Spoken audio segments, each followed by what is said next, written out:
There is a sixth dimension beyond that which is known to man. It is a dimension as vast as space and as timeless as infinity. This is the dimension of imagination. It is an area that might be called the G-spot. Glenn, what are you doing in here? Oh, I thought if there was no one here, it might be a little more frightening. Oh, you're frightening, all right. Thanks, Jill. Now, what are you doing here? I'm glad you asked. My name is Dr. Tina, and I'm going to kill you. The G-spot. Hello, Glenn Hall. Are you feeling comfortable? No, I'm feeling very comfortable. But here's the thing for me. Yep. What frightens me most is actually reality. Really? Yeah. In what way? Well, in the way that I can watch movies and sort of be frightened or whatever, but I've always enjoyed being scared a little bit. And so I can watch movies that have got gore or blood or, some frightening moments in them and go, well, that's not real. But what really scares me is watching reality TV. Like those RPH shows and shows like that where they've got real life operations and scalpels and blood, and that's exactly what I do. So I'm scared of horror movies. I can't watch any sort of horror movie whatsoever. In fact, I used to get nightmares from Nancy Drew novels, which is how bad I am. Well, they're quite tense. They are very tense. And what particular horror movie? Was there one that was there like, that's the first horror movie you saw? And Halloween. I've never watched horror movies, but I was billeted in Adelaide with the family, and they had the television on, and they had Halloween playing when I came home from being out one night, and it was already on, and my bedroom was upstairs, and even just the music that I heard coming into the house was enough to scare me too much to go upstairs to sleep on my own. So I watched the movie, and I was 16. When I got home, I had to sleep on my mother's bedroom floor for like 6 months because I was too scared to sleep on my own.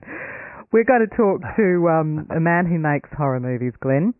Wade K. Savage is from Perth's Independent Film Company. He won an Independent Spirit Award for a short film at the 2010 Night of Horror Festival in Sydney with the film The Dead Waste as part of the Zombie Apocalypse short program. Wade, I didn't even know there was a zombie apocalypse type genre. Oh, well, it's a bit of a big deal, the old zombie apocalypse kind of thing, so you've always got to have it a part of any good horror film festival. So, yeah, it's a very important genre in the horror circles. I know zombies are very popular, and they seem to be having a bit of a resurgence. Every 6 months, zombie horror films become really hot again. It's kind of like a cyclic kind of thing.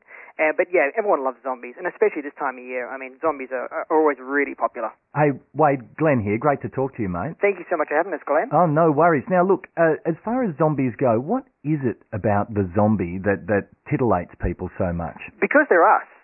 That's probably the main thing. They're people. I mean, they're people and they're cannibals and at the end of the world and all those kind of things. But in the end, they're just really gross people.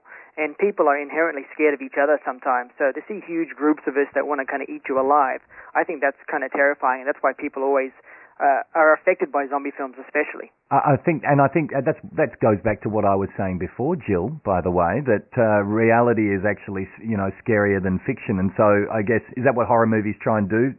Base a lot of the ways of scaring us in reality so that we feel like this could actually happen? Oh, absolutely. Yeah, absolutely. You can see kind of elements of it in the news every day, and like you were saying earlier on about, watching medical shows and that kind of stuff, we're all pretty squeamish at the end of the day. So anything that kind of reflects those kind of inner fears that we have, people in horror, we just love to play on that. That's the whole point of what we do, because people love to be scared, but you have to tap into those fears. And the more of those you add together, the better it can be, because I'm thinking zombie apocalypse, but with the storyline of the Chilean miners. Yeah. Oh, yeah. Like down right. a hole. Oh, Zombies down a hole, people turning... I'm not liking the way you're looking at me when you're talking like that. Sorry. There's only one thing going through my mind. Brains. Wade, if you're bringing out like the big guns, what do you go for when you're making a horror movie? What's going to be guaranteed? Zombies aside. In terms of elements of a great horror film, look, you really need tension. I think you need a lot of tension. You need a lot of catch and release. You want to build up to that big moment in the film where you reveal whatever it is you're going to reveal, and then you've got to kind of pay it off. If you don't pay it off... Now, personally, I don't mind a little bit of gore, but there's plenty of people who like horror films which are just scary without the gore. Yep. But you need those elements. It's all about tension, catch and release. If you don't build it up to something terrifying or horrible or horrifying or whatever you want to call it, then you're going to lose your audience. I mean, blood and guts and all that kind of stuff are one element, but not necessarily always that important. Now, in your experience as a filmmaker, what's the one film that that we should see, or we don't. We shouldn't see. Yeah, Look, if you're Jill. If I want to for that catch and release. Yeah, catch and release. For that kind of build up and sense of intrigue, I'll give you a French film called Martyrs. That's going to terrify your viewers, and I don't take any responsibility for what happens to them after they see it. Oh my But gosh! the French New Wave is doing kind of terrifying things at the moment. But it's called Martyrs. Don't watch it alone. Really, please don't watch it alone. It's terrifying, but it's incredible in that sense of intrigue and mystery and payoff. Are people getting harder to scare, Wade? In a way. We live in a YouTube kind of world now. You can watch whatever you want. There's live streaming of all kinds of horrible things happening in the world at the moment. We're fighting wars all over the place, and you can see that stuff just by jumping online. And that's why films a lot of the time are becoming more shocking, and they're not necessarily becoming better horror films. They're just becoming more gross. So, yeah, in a way we are. I think we are desensitized overall, and that's why a lot of filmmakers are doing kind of films that are unnecessarily horrible rather than working on catch and release and intrigue and that kind of thing. And I think that's the thing as well. Obviously, it makes filmmakers focus more on story and narrative and characters as well. It makes you guys work a little bit harder too. And with that in mind, Twilight Zone, how would you rate that kind of a series? Well, Twilight Zone's a really great example of a series that kind of mix so many different elements, suspense and science fiction and horror. And a lot of people consider them science fiction because some of the stories are so weird, and thematically they're kind of really rich as well, which you should really do in any good genre film, whether it's horror or science fiction. But, something like The Twilight Zone, anyone should really watch, and you can relate to it because in the end they're always human stories.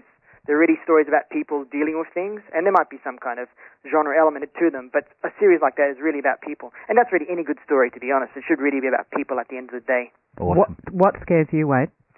What scares me? Oh, look, anything with a great sense of atmosphere. I think, zombie films do scare me. They've scared me for a long time, but now I'm kind of getting into a lot of these films where it's just about people doing horrible things to one another, and the fact that the reality-based in these kind of stories, a lot of these kind of lockbox, kind of survivalist kind of horror films have, it's really based on a story of this young couple in Alabama or whatever had happened, and that's really spooky to me because, horrible things happen every day. Open the news. So, yeah, that spooks me big time. Wade, we'll leave you to shiver in peace.